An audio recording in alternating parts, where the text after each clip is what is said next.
주님 오시옵소서. 성령으로 임하소서. 오늘 이 시간 주의 말씀을 들을 때 우리가 하나님의 음성을 듣게 하여 주시옵소서. 하나님 이 시간 역사하여 주시옵소서. 주님밖에 없음을 고백하게 하옵소서. 예수 그리스도의 이름으로 기도합나이다. 아멘. 마가복음 4장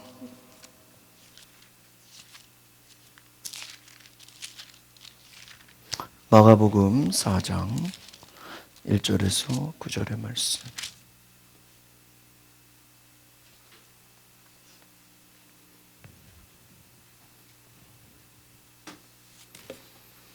제가 보니까 앞자리가 비어 있으면 안 돼요.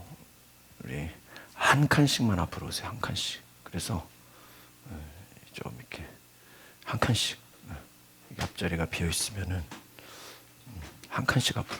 감사합니다. 한 칸씩. 세 줄 안으로 다 당겼어요. 다 당겨서 앉으세요. 이렇게 뒤에 있으면 다 한 칸씩 앞으로. 한 칸씩. 한 칸씩. 그렇지. 이게 은혜 받는 거는요, 눈에서 눈으로 은혜를 받는 거예요. 그래서 우리가 주일날도 가운데를 먼저 채우세요. 왜냐면은, 그리고 되도록이면 그런 것도 있어요. 새신자나 초신자일수록 가운데 앉혀야 돼요. 왜냐면은 설교자의 눈을 봐야 은혜를 받아요. 이렇게 보면은 이렇게 사이드에 있는 분들은 고개를 쳐박고 있는 경우가 많아요. 그러면 절대 은혜 못 받아요. 네. 제가 대전에 갔을 때 제자들 교회가 제일 강조하는 게 뭐냐면, 설교 시간에 고개 숙인 사람을 일으켜 세워서라도 강사를, 설교자를 쳐다보게 안 되는 거예요. 그러니까는 예배 시간에 여러분이 교회가 잠자는 거는 뭐냐? 설교 시간에 강사의 눈을 보지 않고 고개를 숙이고 있다는 거죠. 그러면 예배는 졸고 있는 예배가 된다 이거예요.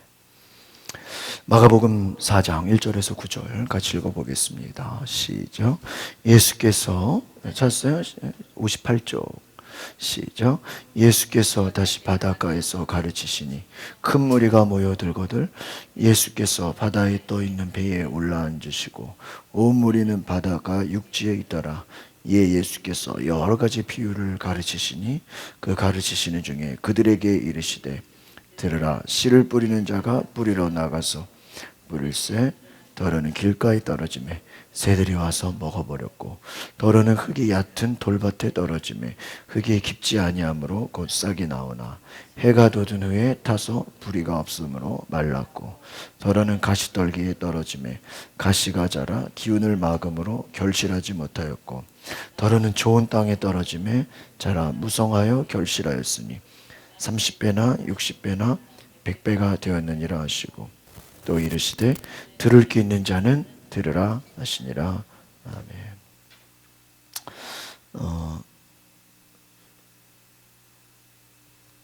예수님 탄생하시고 30년경이죠. 예수님이 3년을 공생했으니까요. 예수님이 공생애를 하시면서 많은 그 비유를 말씀하셨습니다. 비유. 그런데 예수님께서 십자가에서 돌아가신 이후에 초대교회가 예수님의 이 비유의 말씀, 오늘 씨를 뿌리는 사람의 비유 이야기인데요. 예수님 십자가에서 돌아가신 이후에 초대교회가 예수님 비유의 말씀들 중에서 여러 가지를 수집해서 이제 교회 안에서 성도들의 신앙의 지도를 위해서 교육과 설교용으로 예수님의 비유의 말씀을 많이 사용했습니다. 그런데 여러분, 예수님 살아계실 때 예수님의 음성을 들었을 거 아니에요. 그러나 이제 예수님 이제 부활하시고 승천하시고 나서는 성경이 바로 나왔나요? 아니잖아요. 그래서 예수님의 말씀이 어떻게 전해졌을까요? 초대교회 때는? 네? 구전이라 그래요. 구전. 구전이 뭔지 알죠? 네? 그랬어요. 네. 여러분, 옛날 이야기를 책에서 듣지 않고 어떻게 했어요? 네? 할머니, 어머니 이렇게 구전으로. 그래서 예수님의 비유가 처음에는 구전으로. 그래서 초대교회에서는 우리가 이런 성경 신약이 있었을까요? 없었죠. 이게 나중에 이제 신약이 집필이 된 거잖아요. 그래서 초대교회 당시에는 예수님의 이 비유가 구전으로 전해지면서 이 비유가 이제 나중에는 이제 복음서 이 저자들의 손에 의해서 복음서로 뭐 마태복음, 마가복음, 뭐 누가복음, 이제 새벽에 요즘 요한복음하고 있는데 이 복음서로 이제 나중에 기록이 된 거죠. 예수님의 비유를 세 단계 상황으로 우리가 생각을 해볼 필요가 있어요. 첫 번째 상황은 뭐냐면 예수께서 직접 비유를 말씀하시는, 그러니까 예수님 당시의 상황이죠. 그러니까 예수님이 말씀을 하시는 그 당시에 예수님의 상황. 어떤 상황이요? 예수님 당시에, 2000년 전에 예수님 당시에 그 말씀을 전하는 상황을, 예수님이 지금 우리에게 말씀한 게 아니잖아요. 예수님이 그 당시 성경에서 그 상황에 말씀하셨을 때의 그 상황을 생각해 봐야 되고요. 두 번째는 이 예수님의 이 비유의 말씀이 예수님 승천하시고 어떻게 전해져요? 구전으로, 사람들의 입소문으로, 이야기로 전해져서 초대교회, 처음에 이제 사도행전에 나오는 초대교회에서 전해졌던 그 상황이 두 번째 상황이고요. 세 번째 상황은 뭐냐면 이제 이것이 이제 뭐예요? 기록된 복음서의 저자로 인해서, 잘 들어보세요. 복음서의 저자가 그 내용을 들어서 이제 뭐를 적어요? 책으로, 글로 쓰게 되죠. 그래서 전해지는 복음서 저자의 상황이 있어요. 이거는 이제 어떤 상황이, 이게 다 똑같은 얘기 아니에요. 복음서마다 그 마태복음, 마가복음, 누가복음, 이 씨 뿌리는 비유 같은 경우는 마가복음 4장, 마태복음 13장, 또 누가복음 8장 이렇게 세 군데 다 나오는데 조금씩 관점이 어때요? 달라요. 여러분 요즘 이렇게 뉴스가 있으면 방송사마다 신문사마다 이렇게 보도하는 내용이 어때요? 관점이 다르잖아요. 어떤 데는 막 옹호하는 데도 있고, 어떤 데는 비판하는 데도 있고, 어떤 데는 또 자기들이 이렇게 또 첨가. 그래서 이 세 가지 상황. 첫 번째 어떤 상황? 예수님이 말씀을 전하시는 상황. 그때의 상황에 이야기가 있고, 두 번째는 뭐예요? 이것이 제자들에게 들려져서 구전으로 초대교회에게, 그러니까 그때는 어떤 상황이에요? 사도행전에서의 초대교회의 상황이 있어요. 세 번째는 뭐예요? 이제 그 이후에 이제 복음서 기자들이, 오늘날로 말하면 이제 우리 신문 기자나 이런 언론 기자들이 모아서 수집해서, 이제 이거는 복음서의 목적은 뭐예요? 이제 적어서 이제 후대에, 이제 오늘날 우리들에게 주고자 하는 교훈으로 주고자 하는 상황이 있다는 것입니다. 그래서 오늘 우리가 이 예수님의 비유를 볼 때는 이 세 가지 상황을 구별할 필요가 있다. 그래서 첫 번째, 예수님께서 말씀하신, 따라합시다. 예수의 의도. 누구의 의도? 예수님의 의도가 뭐였을까를 알아야 돼요. 이 비유를 볼 때는. 이 이단들이요, 사람들을 홀리게 하는 게 비유예요. 비유로, 이건 뭐다, 이래서 우리를 홀리게 해요. 근데 우리가 성경의 비유를 잘 알아야 돼요. 예수님이 말씀하신 의도가 뭐였을까?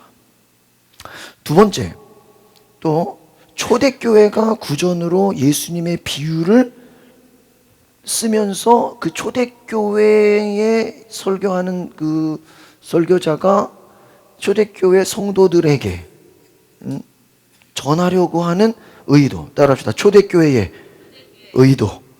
이 초대교회 성도들을 향한 의도가 있고, 세 번째 말씀드린 것처럼 복음서 저자가, 누가복음이나 막 이 복음서 저자가 복음서를 기록하면서 이 복음서를 읽고 있는 독자죠. 우리는 지금 오늘날 후대에 읽고 있는 독자들에게 소개하는 의도예요. 이걸 따라합시다. 복음서의 의도, 복음서 저자의 의도, 이 세 가지를 볼 필요가 있어요. 그래서 첫 번째, 예수님의 의도와 이 초대교회의 의도, 그리고 나중에 복음서 저자들의 의도가요, 각각 다르다는 거예요.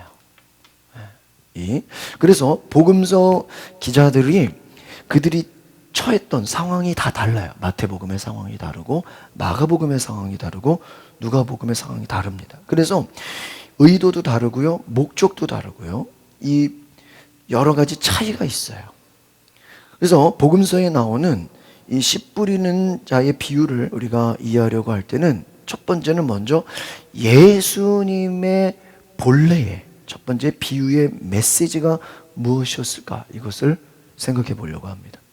그리고 나중에 이제 생각할 건 뭐예요? 예수님이 부활하신 이후에 초대교회 안에서 이 씨 뿌리는 비유가 설교로 많이 쓰여졌거든요. 반복적으로. 우리가 한 번 드는 게 아니라 계속 반복적으로 쓰여질 때 그 초대교회의 상황에는 어떤 의도와 목적으로 사용이 되었을까? 또 이제 오늘날 우리가 복음서 기자들이 전했던 이 복음서 기자들의 목적이 기록될 때는 어떤 의도로 소개되었는가를 봐야 된다는 것입니다. 씨 뿌리는 자의 비유를 이렇게 세 가지를 볼 때 그러면 예수님의 이 당시의 비유가 나중에 그 전하는 사람들의 상황과 그 목적과 그 환경에 따라서 다양한 목적으로 전해질 수 있다라는 거예요. 그러니까 여러분 이런 거 있잖아요. 여러분이 어디서 무슨 얘기 들었는데 우리가 말할 때는 그 얘기를 어떻게 해요? 그대로 전달 안 하고 약간 내가 뭐를 해요? 살짝 각색을 하거나 살짝 덧붙여가지고 뭐예요? 좀 과장하기도 하고 필요 없는 얘기는 뭐예요? 빼버리기도 하고, 내 기억에 남는 것만 전달하지, 그렇죠? 그렇죠. 그러니까 이게 예수님이 당시 말씀하신 상황이 시간이 지나면서 그게 뭐 나쁘게 됐다 이 얘기가 아니라 그 의도와 목적이 어때요? 달라진다는 거예요. 그래서 똑같은 일을 겪고도 똑같은 얘기를 듣고도 A라는 사람이 말하는 게 어때요? 달라. B라는 사람이 말하는 게 다르고, 사람마다 다를 수 있다. 이게 보면 그러면 A라는 사람은 그러면 다르다는 게 누구는 맞고 누구는 틀린 거예요?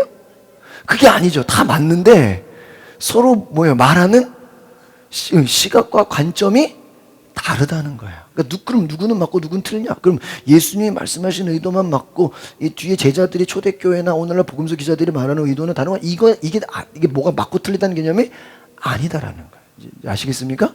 예. 그래서 이 똑같은 비유가 예수님이 말하는 의도, 그리고 초대교회 상황에서의 의도, 그리고 복음서에서의 저자가 말하는 의도에 따라서 다양하게 우리에게 교훈으로 되어질 수 있다라는 거예요. 그래서 우리가 잘 아는 씨 뿌리는 자의 비유, 이것이 어떤 내용으로 예수님 당시에 어떤 내용이었을까를 오늘 첫 번째로 한번 묵상을 해보기를 원해요. 이 씨 뿌리는 자 비유 다 아시죠? 이 비유의 내용을 잘 보면요, 제가 정리를 해드리면 씨 뿌리는 농부가 어떻게 했습니까? 나가서 씨를 뿌려요. 우리 한번 성경을 볼까요? 4장 1절 2절 시작. 예수께서 다시 바닷가에서 가르치시니 큰 무리가 모였거늘 예수께서 바다에 떠있는 배에 올라앉으시고 무리는 바닷가 육지에 있더라. 여러분 이 당시 상황을 잘 보세요. 예수님이 어디에서 가르쳐요? 바닷가. 근데 어떤 무리가 모였어요? 큰 무리, 많은 사람들이 모여요. 그러니까 많은 사람들이 모이니까 이 많은 사람들을 지금처럼 마이크가 있는 게 아니잖아요. 저는 사람 적게 모이도 마이크 쓰잖아요. 근데 마이크가 없어. 그냥 육성으로 많은 사람들이 모이는데요. 예수님이 어디 올라가가지고요? 배에 올라서 육지를 향해서, 그러니까 배가 강대상이야. 배에 올라서 배가 강단 육지를 향해서 말씀하시는 거예요. 2절 볼까요? 시작. 이에 예수께서 여러 가지 비유로 가르치시니 그 가르치시는 중에 그들에게 이르되. 여러분 어떤 비유라고 했어요? 여러 가지를 비유로. 그러니까 이 비유라는 건 뭐냐면 쉽게 설명한다 이거예요. 여러분이 어떤 뭔가를 소개할 때 그냥 말하면 이게 이해가 안 되니까 어때요? 뭐 같다, 뭐랑 비슷하다. 뭐를 들어야 돼요? 비유를 들어야 돼요. 그래서 비유는 쉽게 이해할 수 있도록 설명을 했다고요. 3절 볼까요? 시작. 들으라. 씨를 뿌리는 자가 가서 뿌리러 나가서 4절 뿌릴새 더러는 길가에 떨어지매 새들이 와서 먹어버리고 5절 더러는 흙이 얕은 돌밭에 떨어지매 흙이 깊지 아니하므로 곧 싹이 나오나 6절 해가 돋은 후에 타서 뿌리가 없으므로 말랐고 7절 더러는 가시떨기에 떨어지매 가시가 자라 기운을 막음으로 결실하지 못하였고. 잘 보세요. 씨 뿌리는 농부죠. 농부가 나가서 씨를 뿌리는데 어떤 씨는 어디에 떨어져요? 길가에. 또 어떤 씨는 어디에 떨어져요? 돌밭에. 또 어떤 씨는요? 가시떨기에 떨어져요. 그래서 뒤에 보니까 뭐라고 나와 있어요? 떨어짐에 가시 기울을 막음으로 뭐 하지 못해요? 7절에 보니까 결실하지 못하였다. 그러니까 열심히 씨를 뿌렸는데 길가에 떨어지고 돌밭에 떨어지고 가시떨기에 떨어지니까 열매를 맺어요? 못 맺어요? 못 맺었어요. 그런데 8절 봅시다. 시작. 더러는 좋은 땅에 떨어짐에 자라 무성하여 결실하였으니 30배나 60배나 100배가 되었느니라. 앞에서 말하는 길가, 돌밭, 가시떨기 여기에 떨어진 씨앗은 열매를 맺어요? 못 맺어요? 못 맺어요. 근데 옥토에 떨어진 씨는 몇 배를 맺어요? 30배, 60배, 100배. 30배, 60배. 그러니까 앞에서 떨어진 길가나 돌밭이나 가시떨기는 열매를 못 맺고 옥토에 떨어진 씨앗은 30배, 100배를 맺는다.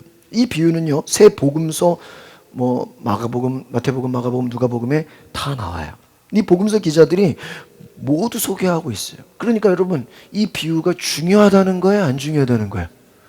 그러니까 예수님의 어떤 이야기가 어떤 것에는 세 복음서가 다 나온 것도 있고요. 어떤 데는 하나만 나온 데 있고 두 군데 이렇게 다릅니다.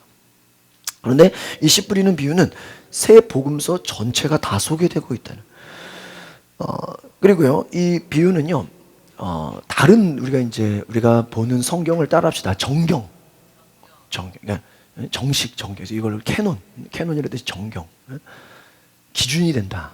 그런데 이제 외경이 있어요. 외경. 그러니까 정경이 아닌 무슨 경? 외경. 그래서 외경의 복음서 중인 도마복음이라고 있어. 제가 오늘 도마복음도 좀 이렇게 찾아봤는데 도마복음에도요 이 씨 뿌리는 비유가 나와 있어요. 그러니까 예수님의 이야기를 마태, 마가, 누가, 요한 여기만 있는 게 아니라 또 다른 복음서들도 있는데 이게 다 이 성경에 들어가지는 않았다 이거예요. 그러니까 쉽게 말하면 마태, 마가, 누가 거기에 도마복음까지 여러 군데에서 이 씨 뿌리는 비유가 나왔다는 건 중요한 거예요? 안 중요한 거예요? 중요하다는. 그래서요, 예수께서 말씀하시던 이 씨 뿌리는 자의 비유가 잘 보면 서로 다른 형태로 전해주고 있어요. 씨 뿌리는 자의 비유를 소개하고 있는 본문이 똑같은 게 아니라요, 잘 보면 조금씩 어때요? 달라요. 용어에도 차이가 있고요, 이 관점에도 차이가 있어요. 여러 가지 차이들이 있습니다. 여러분이 이제 나중에 찾아서 보시면 알 수 있을 것입니다. 그러면 예수께서 처음에 이 비유를 말씀하실 때 처음에 누구의 의도를 보자 그랬어요? 예수님의 의도. 예수님이 이 처음에 비유를 말씀하실 때 예수님이 말씀하신 이 비유를 어떤 형태로 말씀하셨고 예수님이 이 씨 뿌리는 비유를 말씀하신 의도가 무엇이었을까? 그리고 예수님은 이것을 통해서 무엇을 가르치려고 예수님이 지금 이 예수님 당시에 이것을 듣고 있는 많은 무리들이 있어요, 없어요? 있잖아요. 그들에게 가르치려고 하는 교훈이 무엇일까? 그것을 알아볼 필요가 있고요. 나중에 이제 이것이 초대교회의 성도들에게는 어떤 메시지로 또 전해졌을까? 또 이것이 복음서 기자들은 이것을 적으면서 정리하면서 또 우리 후대의 독자들에게 어떤 의미를 또 주려고 했을까? 이 의도와 관점이 다르다는 것이. 그래서 이것을 이제 차근차근 살펴보기를 원하는데 오늘은 저희가 다 할 수 없고요. 예수님이 우리에게 주려고 했던 본래의 비유의 메시지가 뭔가 이거를 보기로 하네요. 여러분 많은 사람들이 예수님이 공생의 활동을 하실 때 오늘 첫 번째 1절을 보니까 예수께서 다시 바닷가에서 가르치시니 어떤 무리가 모였다 그랬어요? 큰 무리가. 여러분 성경에서 큰 무리가 모였다면 이게 100명인지 1000명인지 10,000명인지 이렇게 써 있으면 얼마나. 근데 큰 무리라 그러니까 우리가 상상해도 그냥 어떻게 생각할 수 있어요? 에? 많은 사람이 왔다. 몇 명인지는 안 나와 있으니까. 여러분 중요한 건 뭐예요? 예수님이 공생의 활동을 할 때 예수님께서 가시는 곳마다 수많은 무리들이 따라다녔다고 성경에 얘기하고 있어요. 그렇죠? 봤어요? 못 봤어요? 봤죠? 많은 무리들이 또 수많은 무리들로부터 예수님이 환영을 받아요. 예수님 막 어디요? 예루살렘 입성하실 때 막 많은 무리들이 어때요? 막 환영하잖아요. 예수님의 공생의 활동이 처음부터 이 성경을 잘 보면 예수님은 많은 사람들이 막 따라다니고 환호하고 막 예수님 막 환영하고 따라다니고 막 예수님을 좋아했다라는 것을 예수님 사역이 굉장히 성공적이다. 왜? 뭐를 보니까? 많은 사람들이 따라다니니까. 그렇죠? 성공적인 것으로 생각할 수 있어요. 굉장히 놀랍죠. 그런데 예수님께서 산 위에 올라가서 설교하실 때 수많은 사람들이 모였어요. 산상설교라 그러죠. 그리고 갈릴리 바닷가에서 또 보리떡 5개, 물고기 2마리, 5,000명 무리를 배불리 먹일 정도로 또 많은 사람들이 또 모였어요. 여러분 사람들이 모이는 이유 중에는 어떤 의도가 있었을까요? 예수님 말씀을 들으려고 온 사람들도 있죠. 그런데 많은 무리들 중에는 병 고침을 받기 위해 온 사람들도 있어요. 예수님이 가시는 곳마다 많은 사람들이 모였어요. 말씀을 듣고 또 병 고침도 받고 또 귀신도 나가고. 그래서 예수님이 가시는 곳마다 많은 사람들이 모이고요. 그 예수님의 인기와 명성이 온 나라에 막 주변에 막 소문이 나겠어요, 안 나겠어요?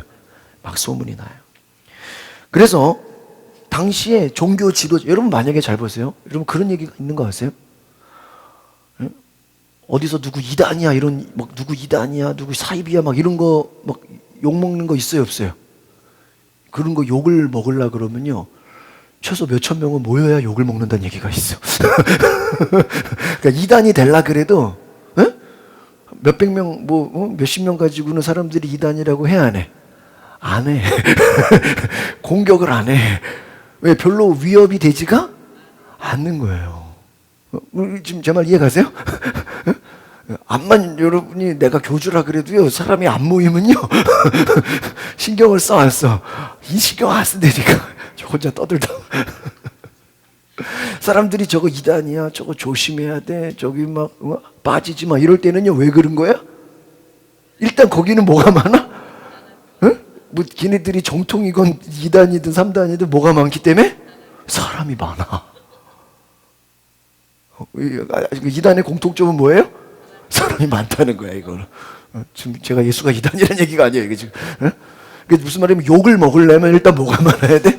사람이 많고 봐야 돼. 사람 안 모인 데는요 사람이 욕해 안 해? 욕하지도 않는다니까. 우리 강화의 선행교회가 건물도 있죠. 막 그 지역에서 막 영어 성교원 하는데 애들이 많이 모이니까요. 학원에서 신고했어. 웬 교회에서 학원 활동을 하냐고. 그래가지고요, 우리 목사님 막 조사받고 막 힘들어가지고요. 그냥 교육관 세우면 아예 정식으로 인가받겠다 해가지고요. 정식으로 인가받아 버렸어. 학원 등록을 해가지고 근린시설로 그 교회 종교시설이 아니라 그래서 막 세금도 막 엄청 내고요. 그냥 일반 그냥 건물로 그냥 구청에서 저기를 받아버렸어요. 군에서. 근데요, 참고로 이제 저희 교회를 비교하자면 저희 교회는 절대 아무도 막 소송을 걸거나 절대 공격하는 사람이 없어. 아니 걸 데가 왜 없어? 주변에 학원들이 있는데 왜 우리가 그렇게 별로 자기들이 볼 때 위협이 안 돼. 근데 우리가 땅 사가지고 건물 짓고 막 크게 해가지고 막 차량 운행하고 막 차 돌리고 그러면 어떻게 돼요? 막 그냥 공격이 들어와. 쟤네들 교회에서 왜 교회는 안 하고 학원을 하냐고. 예수님이 딴 쪽으로 가는데 예수님이 사람이 많이 모이니까 어때요? 종교 지도자들, 바리새인들, 서기관들, 제사장들, 정치 지도자들이 예수님이 가는 곳마다 뭐가 많이 모이니까 사람이 많이 모이니까요. 막 신경을 곤두세우고 저 예수님이 어떤 얘기하나 예수님을 흠잡으려고 그러고 예수님을 공격하려고 그러고 나중에는 예수님 뭐하라 그래? 만약에 보세요. 예수님이 막 전하는데 한 몇 명 안 모여. 그러면 사람들이 죽이려고 할까 안 할까요? 안 죽여. 관심도 없어.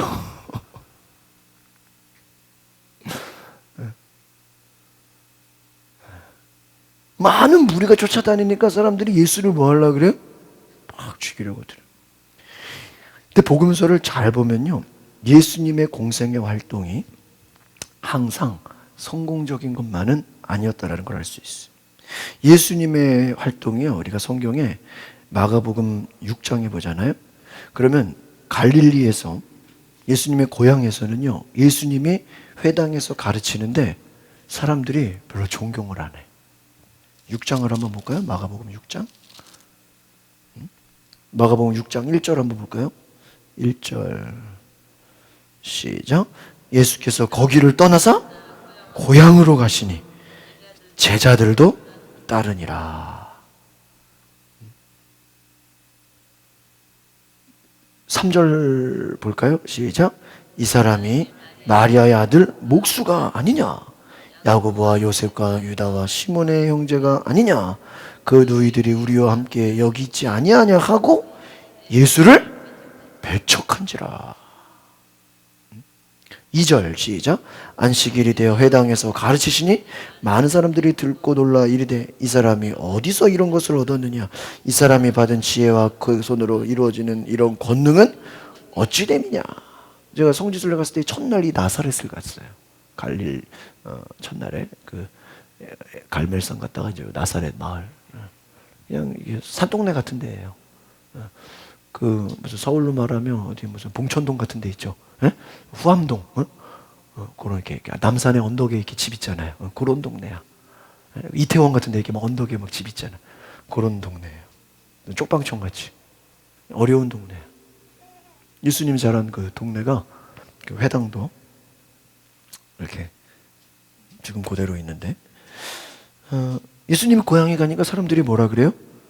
저 예수님 저 목수 아니냐? 누구 아들 아니냐? 누구 집에 아니냐? 예수를 어떻게 했다고 나왔어요? 배척했다고 나와요. 예수님 4절에 뭐라 그래요? 시작. 예수께서 그들에게 이르시되 선지자가 자기 고향과 자기 친척과 자기 집 외에서는 존경을 받지 못함이 없느니라. 지금 이 말은 뭐 예수님이 고향에 갔는데 존경 받았어요? 못 받았어요? 사람들이 예수를 뭐 했어요? 배척했어요. 그러니까 여러분 예수님 많은 무리가 따라오기도 했지만 고향 가서도 많은 무리가 따라왔어요? 아니요. 거기서는 배척했어요. 그래서 5절 볼까요? 5절 시작. 거기서는 아무 권능도 행하실 수 없어. 다만 소수의 병자에게 안수하여. 예수님이 능력이 없나요? 예수님 능력이 없는 게 아닌데 권능을 기적이 안 일어나. 왜 안 일어나죠? 6절 시작. 그들이 믿지 않음을 이상해.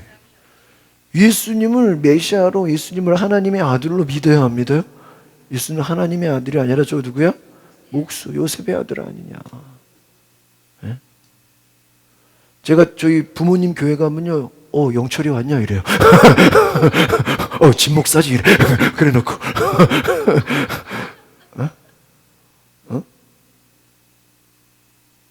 왜요? 나를 언제 봤으니까? 어릴 때 봤으니까.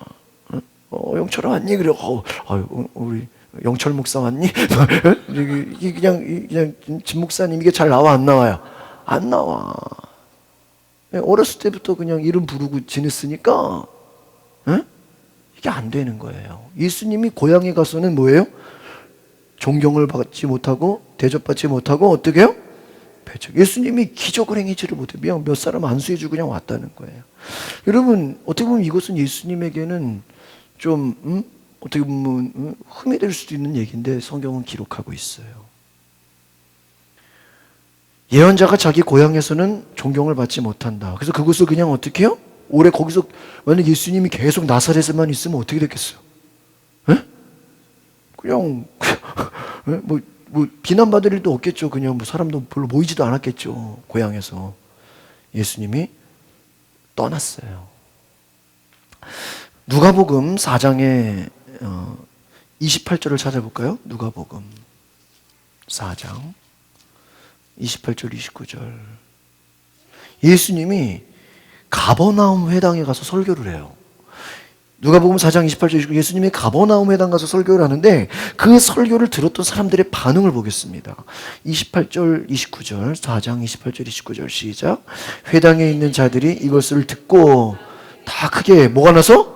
화가 나서 29절 일어나 동네 밖으로 쫓아내요. 그 동네가 건설된 상 낭떠러지까지 끌고 가서 밀쳐 떨어뜨리고자 한다는 거예요. 여러분 잘 보세요. 예수님이 회당에서 설교하는데 사람들이 그 얘기를 듣고 다 크게 뭐가 났어요? 화가 났어요. 은혜를 받는 게 아니라 회개를 하는 게 아니라 치료를 받는 게 아니라 뭐가 났어요? 화가 나서 다 크게 화가 나서 화가 났으면 그냥 예수님 쫓아내면 되지. 어떻게 해요?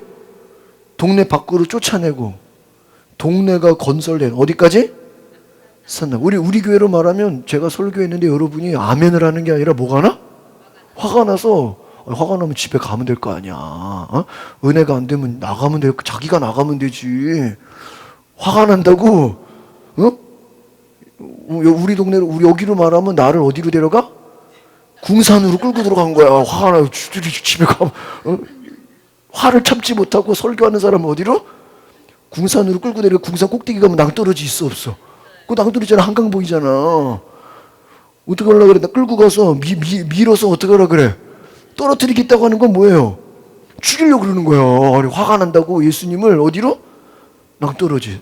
산에 그 가면 낭떠러지가 이런 궁산에서도 그 밀면 죽어 안 죽어?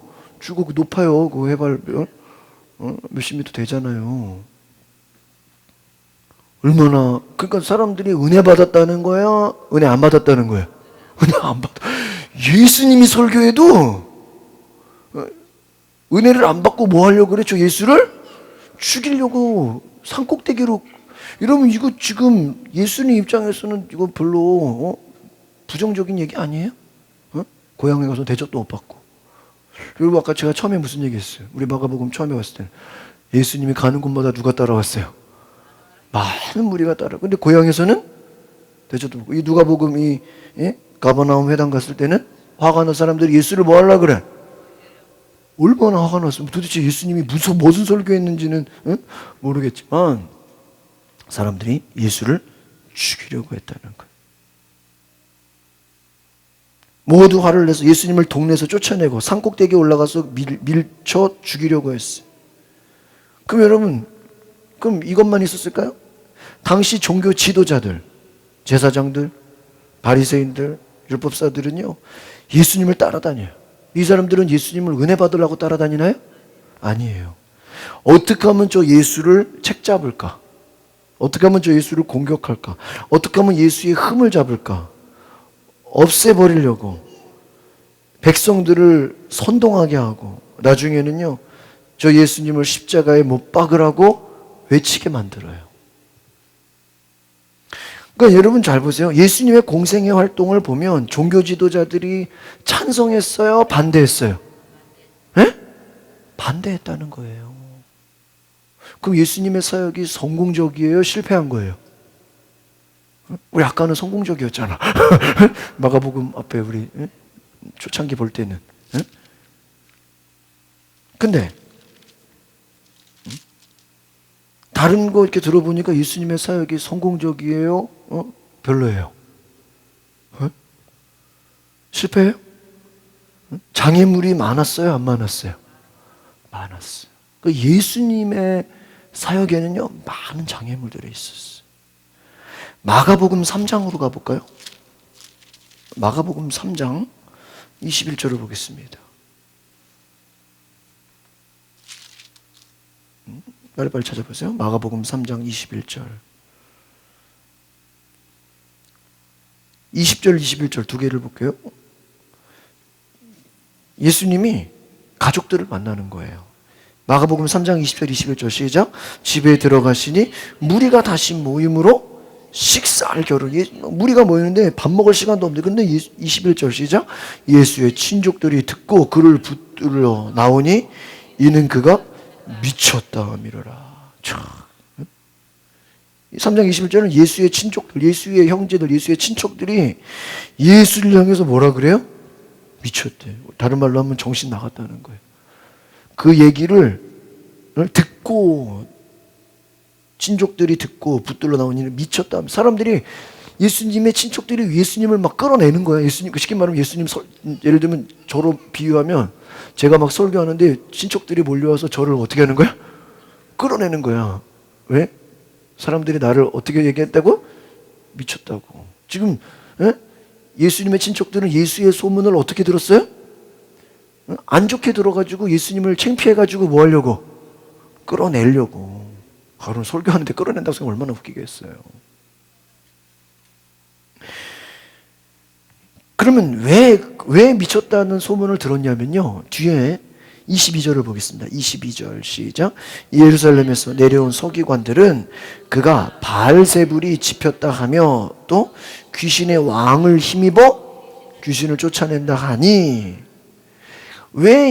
다른 게 설명을 해줄게요. 예수님이 뭐를 쫓아내요? 가는 곳마다 귀신을 쫓아내잖아. 근데 귀신 쫓아내는 거를 향해서 이 서기관들이 야, 저 예수 능력 있다, 이게 아니라, 야, 예수가 왜 귀신 쫓아내는지 아냐?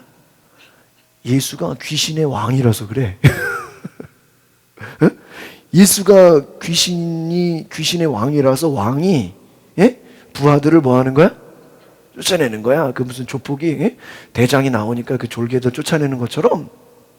그러니까 사람들로 하여금 어떤 소문이 든 거야? 예수가 귀신을 쫓아내는 게 잘했고 칭찬받을 일이 아니라 예수가 뭐가 들린 거예요?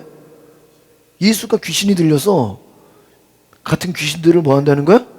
쫓아낸다고 생각하니까 친척들이나 가족들이 창피해, 안 창피해?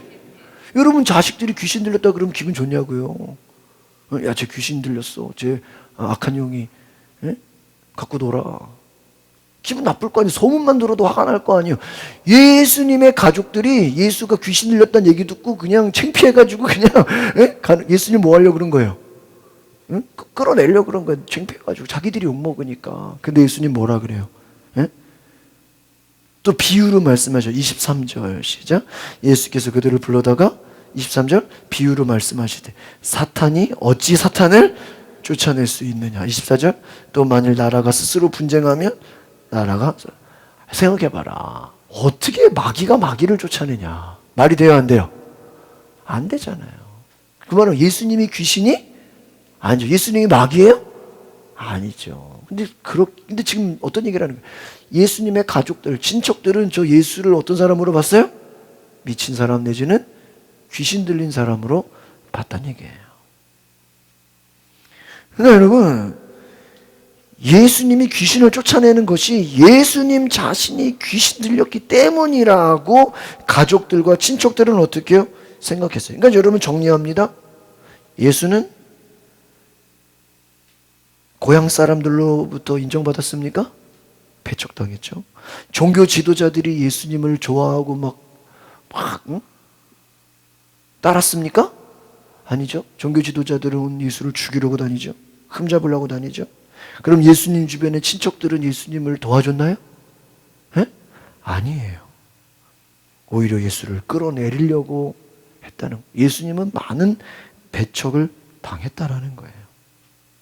그러니까 지금 이제 우리가 예수님의 상황을 다시 지금 이제 보는 거예요. 예수님이 이 씨 뿌리는 비유를 말씀하시는 배경을 제가 지금 말씀드리는 거예요. 그 예수님이 많은 무리가 따르지만 예수님을 싫어하고 배척하고 예수님을 죽이려고 하고 예수님을 욕하는 무리들도, 그러니까 예수님을 따르는 무리들도 있지만 반대로 예수를 죽이고 예수를 미쳤다 그러고 예수를 이단이다 사입이다 교주다라고 공격하는 무리도 많아요, 안 많아요? 많았다라는 거예요. 그러니까 하나만 보면 안 된다는 거예요. 아시겠습니까? 에? 아, 예수님은 모든 사람이 좋아한 거예요? 아니었다라는 거예요.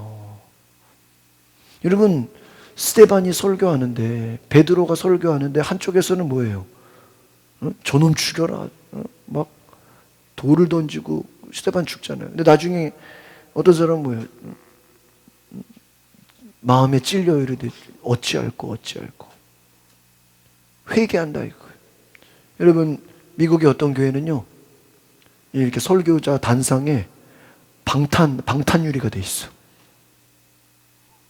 왜 방탄유리가 돼 있는지 알아요? 그 목사님이 하도 회개하라는 소리를 많이 해가지고 죄를 지적하는 얘기를 많이 하니까 그 죄 지은 사람 입장에서는 그 얘기를 듣고 화가 나, 안 나? 화가 나. 그러니까 미국은 총기 소유가 되잖아요. 그러니까 막 홧김에 막 뭐를 쏘는 거예요? 총을 쏘려고 그러는 거야. 설교 듣다가 막 회개하라 그러고 죄를 지적하고, 그러니까 한쪽에서는 눈물을 흘려 회개하고 한쪽에서는 뭐예요? 저 목사를 죽여라. 실제로 그래가지고요, 방탄유리가 되어 있다는 거예요. 목사님 마음껏 설교하게. 여러분, 예수님이 많은 제자들이 따르고 많은 사람들이 따르지만 모두가 예수님을 다 좋아한 것은 아니다라는 그 상황을 제가 지금 여러 가지를 찾아서 얘기해 드린 거예요. 우리가 요즘에 요한복음 새벽마다, 오늘도 제가 새벽에 요한복음, 오늘이 며칠이에요? 29일이죠? 6장, 7장 보고 있는데 요한복음 6장으로 한번 가보세요. 제가 이제 성경을 다 찾아드리는 거예요. 요한복음 6장. 6장에 60절을 한번 찾아보세요. 여러분, 예수님 말씀을 듣고 사람들의 반응이요, 참 다양해요. 요한복음 6장 154쪽 찾았습니까? 6장 60절 시작. 제자 중 여럿이 듣고 말하되 이 말씀은 어렵도다. 누가 들을 수 있느냐. 이걸 누가 얘기한 거예요? 예수님의 제자들이. 예수님 설교를 듣고, 이 앞에 보면요, 저도 요즘에 새벽마다 이 요한복음 보면서요, 예수님의 말하는 걸 제자들이 못 알아들어요. 엉뚱한 질문을 해요. 막 동문서답을. 예수님 대답하는 거 엉뚱한 질문. 예수님은 영적인 얘기를 하는데 막 먹는 거 얘기해. 예수님은 천국을 얘기하는데 얘네들은 지금 어디 가면 맛있는 거 있나요? 막 이런 얘기한단 말이야. 예수님은 막 영원한 생명을 얘기하는데 지금 얘네들은 어디 가면 맛있는 게 있나요? 어디 가면 커피 맛있나요? 이런 얘기하고 있단 말이에요. 예수님이 말하는 걸 알아들어요, 못 알아들어요? 지금 6장 60절은 제자 중 여럿이 듣고 말하되 이 말씀은 쉽다 어렵도다? 여러분, 제자들이 어렵다 그러면 일반 백성들은 어렵겠어요? 더 어렵겠어요? 더 어렵지. 제자들이 어렵다는데. 에?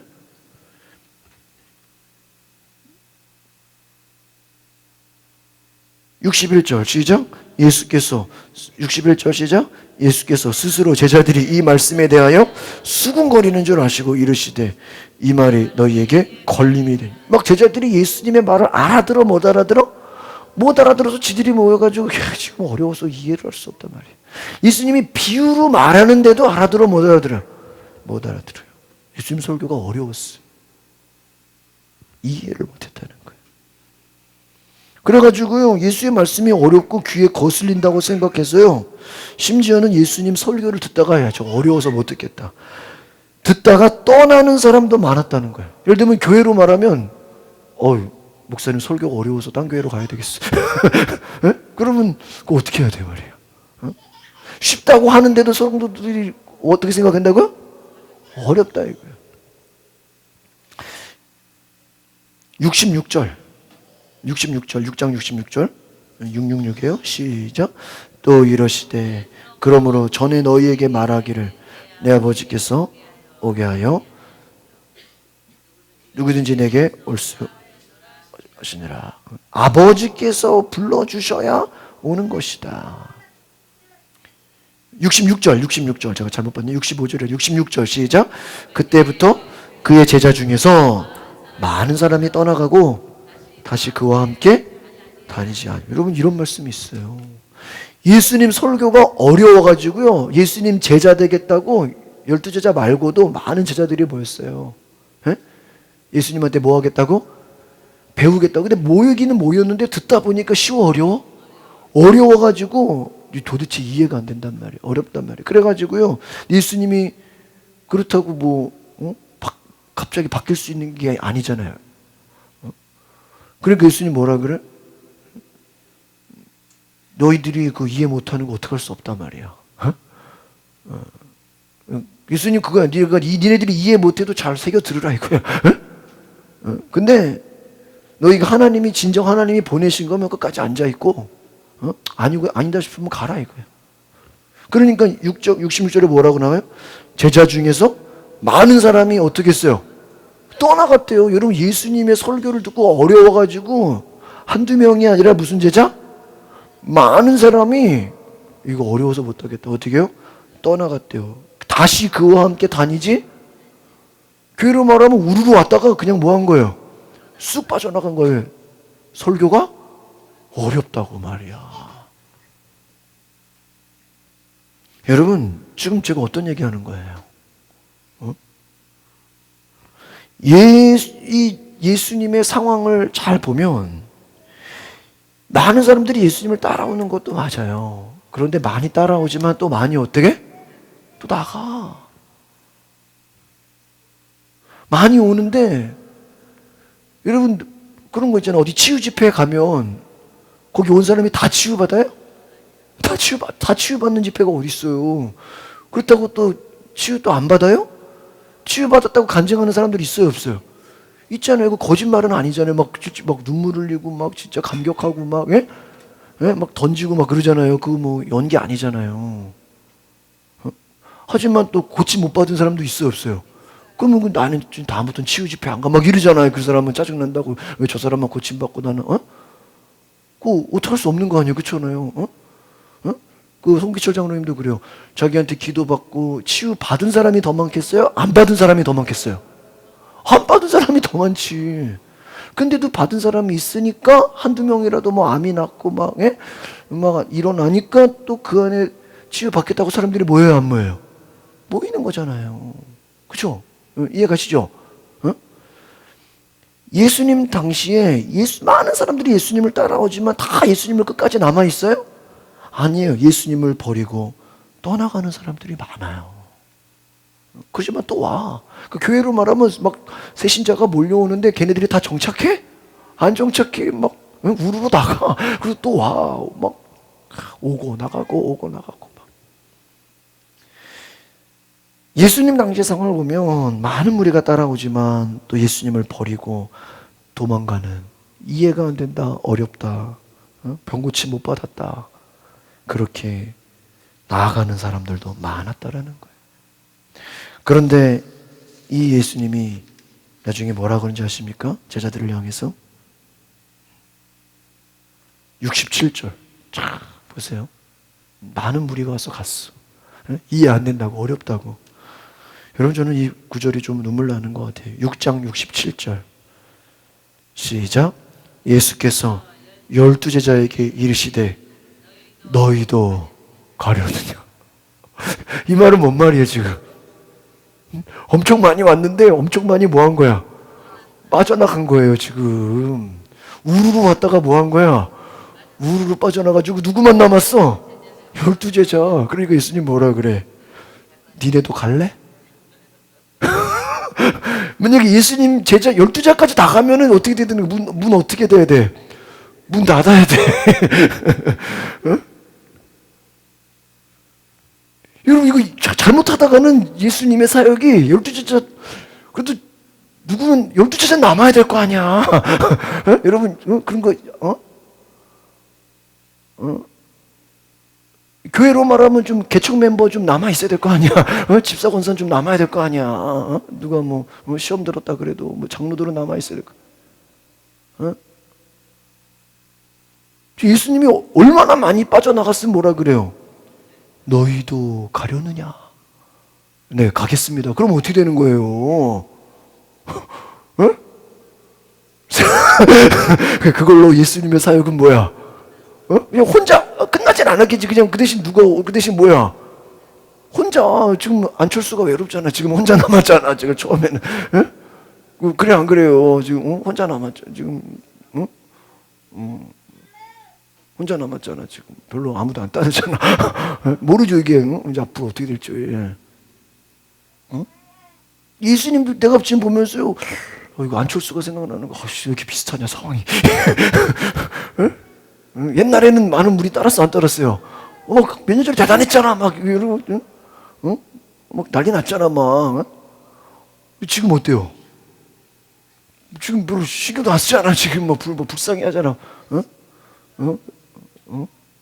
또 미국 가라 그러잖아. 그냥 뭐하러 왔냐 그러잖아.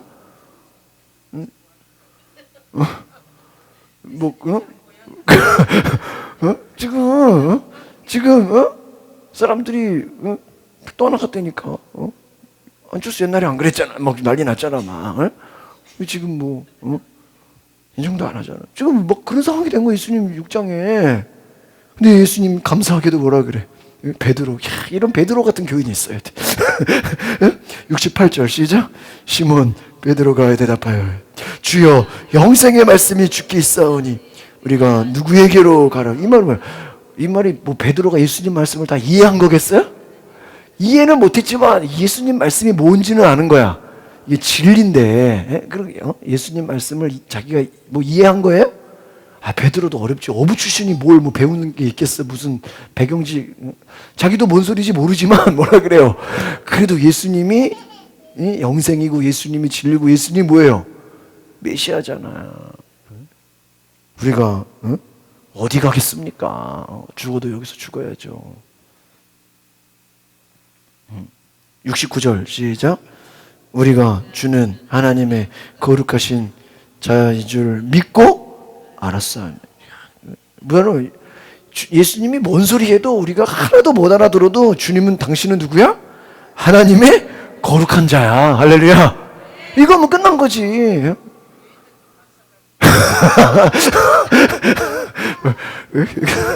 다 갔어?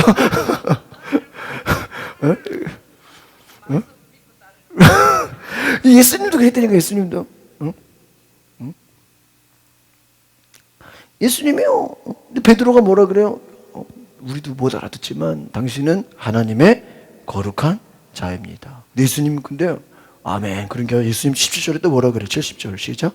예수께서 대답하시되 내가 너희 12를 택하지 아니느냐. 그럼 야 그래 니들은 내가 뭐 했으니까?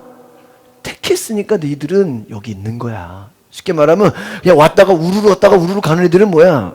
예수님이 택한 사람들이 아닌 거야. 걔네들은 그냥 군중이야. 그냥 확 왔다가 그냥 뭐야? 확 그냥 야 저기 뭐 음식 잘한대, 뭐 밥 잘한대, 재밌대, 그냥 어디 놀러 간대, 그냥 그런 거 보고 왔다가 뭐야? 그냥 떡 먹고 그냥 놀러 가고 그냥 재미 보고 뭐 하는 거야? 가는 거야. 남아 있지 않는 거야.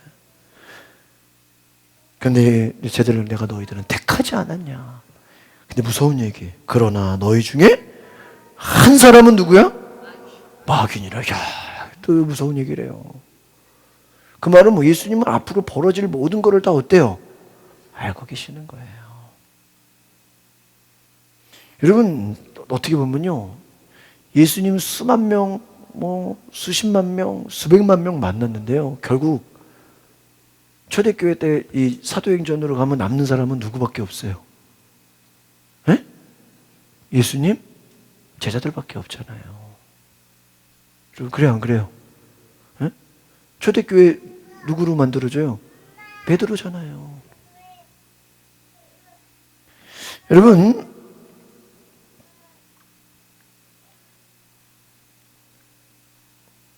이 6장이 굉장히 고비예요. 잘못하다간 예수님의 사역이 요한복음 6장에서 뭐 할 뻔했어요? 그냥 끝날 뻔했어요.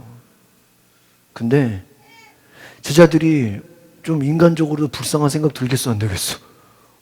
하나님의 아들인데.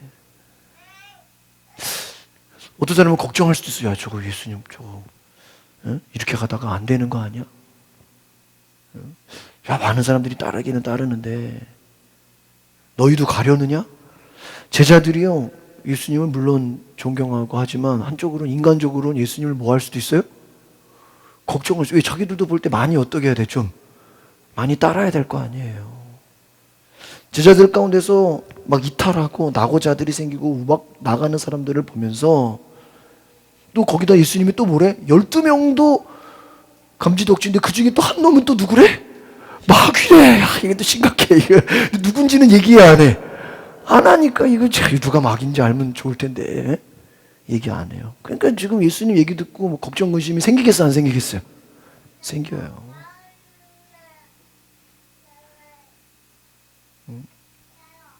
많은 적대자들이 나오고 많은 사람들이 예수님을 떠나고 12제자들이 겨우 남았는데 예수님의 이 사역이 중간에 없어질 수도 있는 위기를 맞았는데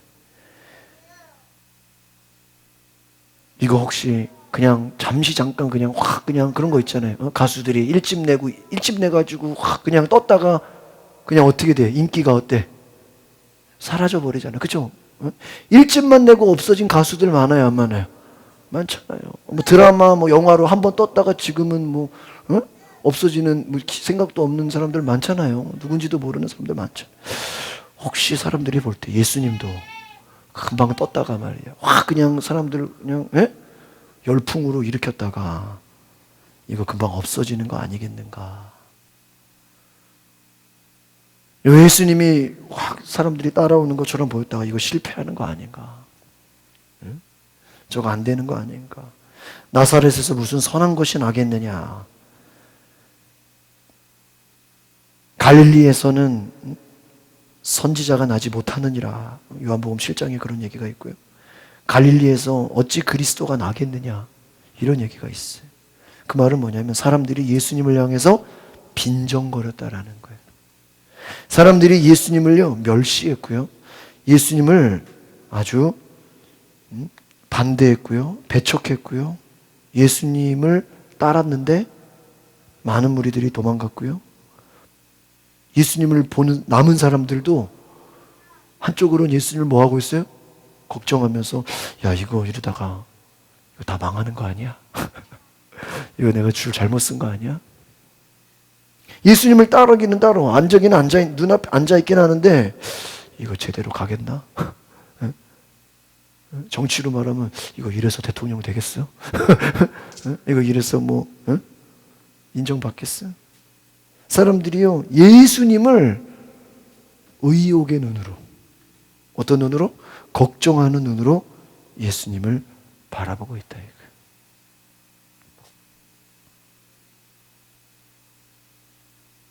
이런 상황 속에서 예수님이 어떤 얘기를 한 것입니까? 씨 뿌리는 자의 비유. 적대자들, 제자들도 떠나가고 많은 사람들이 왔지만 사라져요. 정리합니다. 예수님이 씨 뿌리는 자의 비유의 의도가 뭔지 오늘 이것까지만 알려드리고 마칠게요.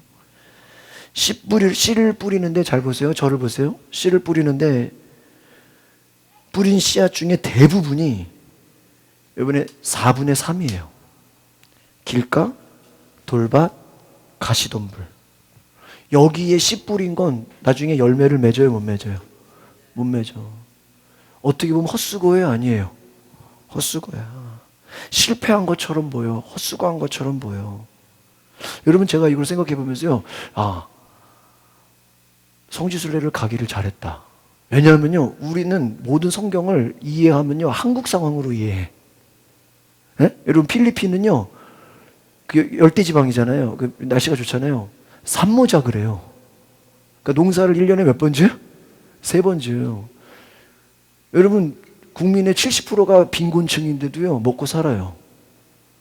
왜 그런가 했더니요, 선교사님이 그런 얘기를 하대요. 우리는요, 돈을 벌면요, 어디다 돈을 많이 써야 되는지 아세요? 옷을 사야 돼요. 제 말 이해 안 돼요? 옷을 사야 돼요. 옷을. 돈 벌면 백화점이 다 무슨 뭐 팔아요? 옷을 팔아요. 그럼 왜 옷을 사야 되죠? 우리는 무슨 계절이 있어요? 사계절이 있어요. 2월 되면 무슨 상품이 나와요? 봄 신상이 나와요. 그럼 이제 봄 되면 또 무슨 옷이 나와요? 여름 옷이 나와요. 여름에는 또 무슨 옷이 나와요? 가을 옷이 나와요. 가을 되면 또 무슨 옷이 나와요? 겨울 옷이 돼. 때마다 뭐를 입어야 돼요? 새 옷을 입어야 돼. 계절 옷을 입어야 돼.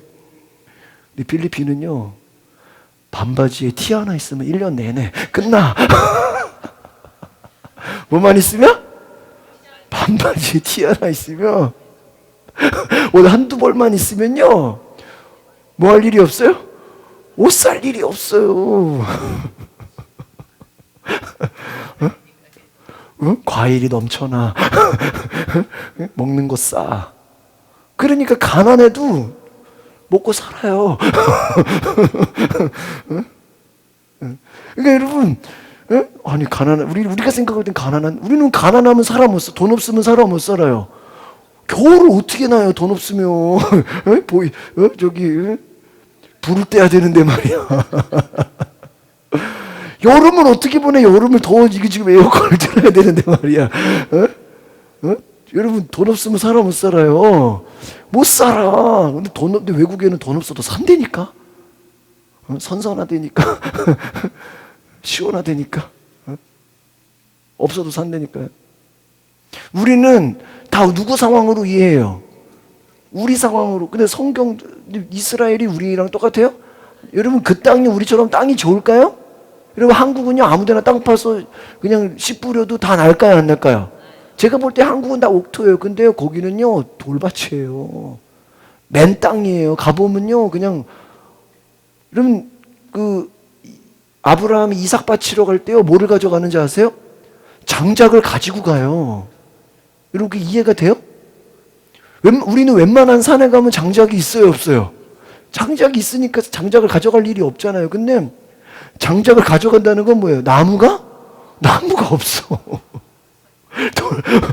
아무것도 없어, 그냥. 그러니까 북한이 그 산이 그렇다 그러잖아요. 산에 나무가 없대잖아요. 흙하고 그냥 바위밖에 없단 말이에요. 그냥 풀, 먹지 못하는 풀. 민둥산이라 그러죠.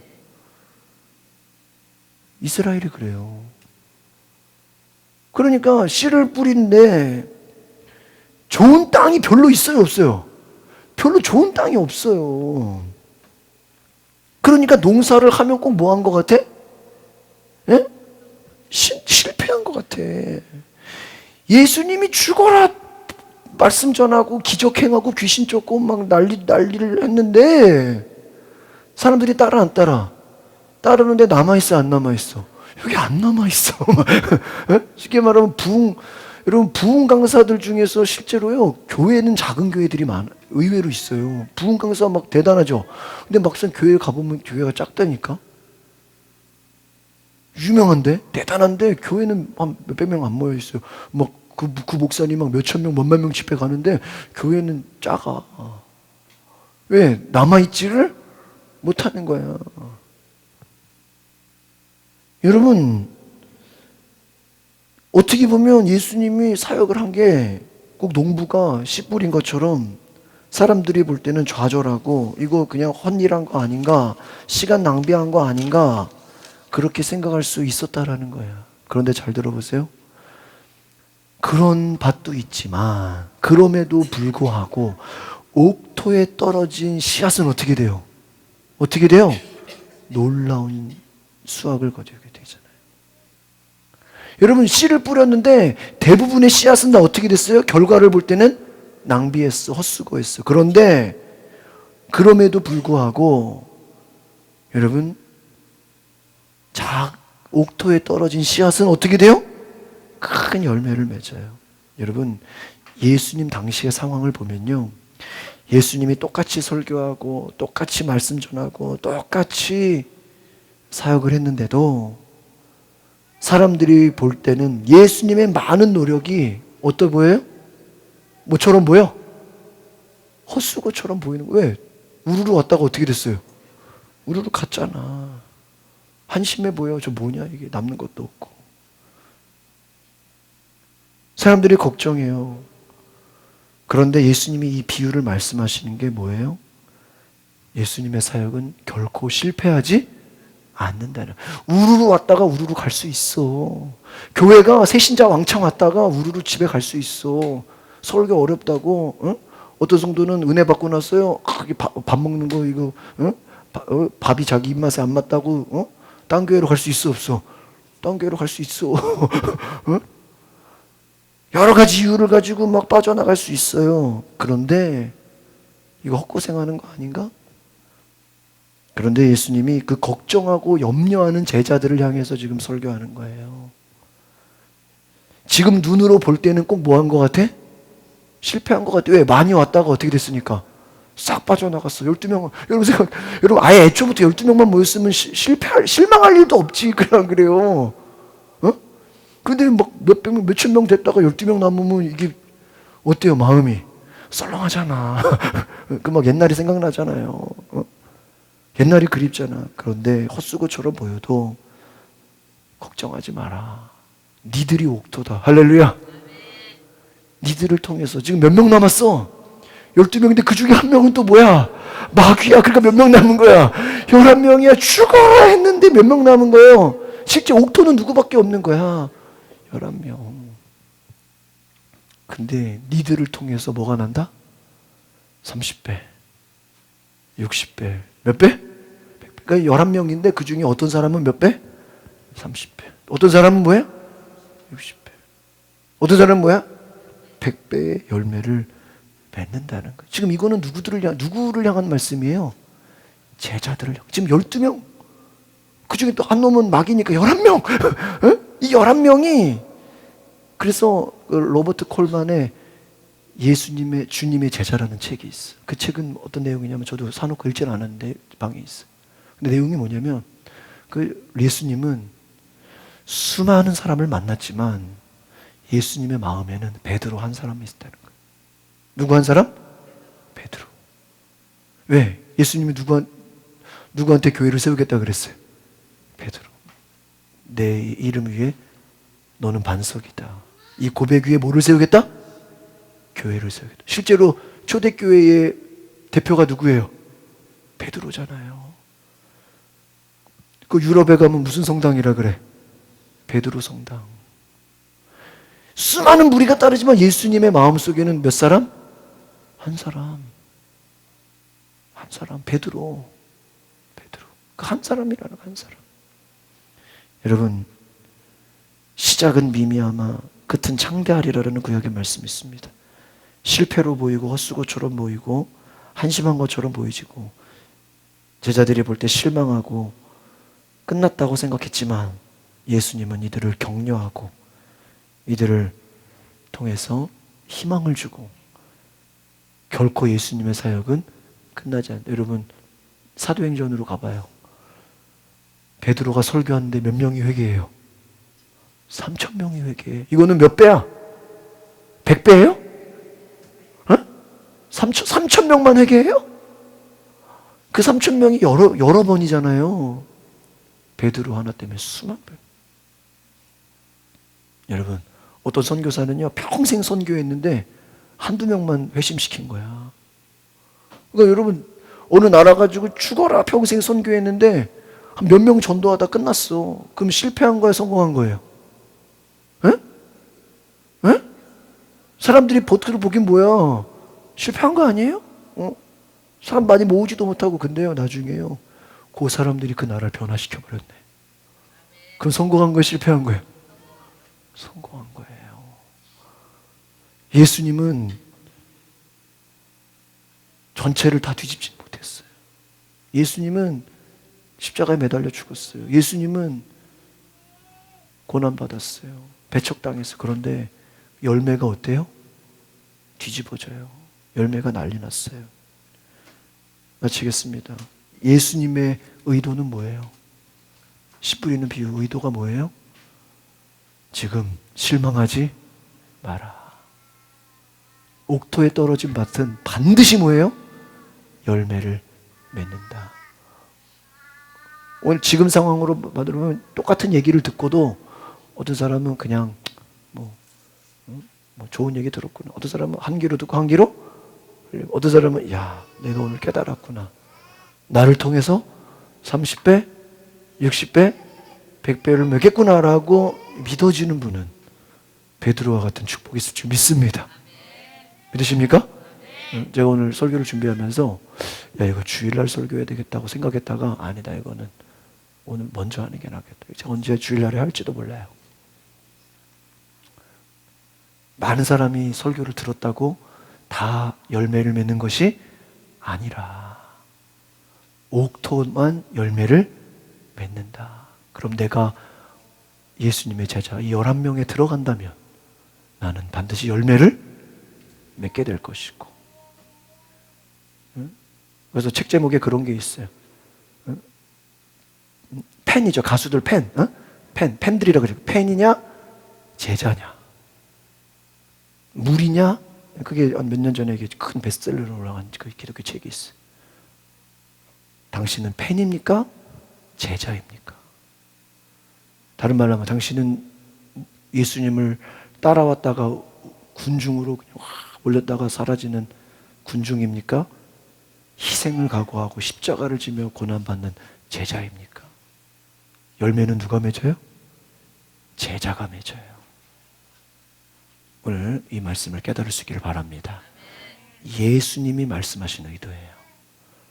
다음 시간에 제가 또 그때는 초대교회, 초대교회가 초대교회는 이 말씀을 또 어떻게 설교했나, 그 부분으로 오늘 좀 빠진 부분을 연달해서 설교를 하겠습니다. 기도하겠습니다.